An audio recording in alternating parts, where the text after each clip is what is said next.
ayni Allohning hukmida mustaqim turar ekan.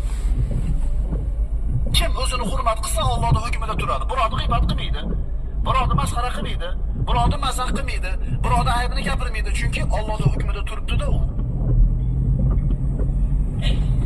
للذين أحسنوا الحسنى وزيادة ولا يرحق وجوههم قطر ولا ذلة. Allohning hukmida turibdi.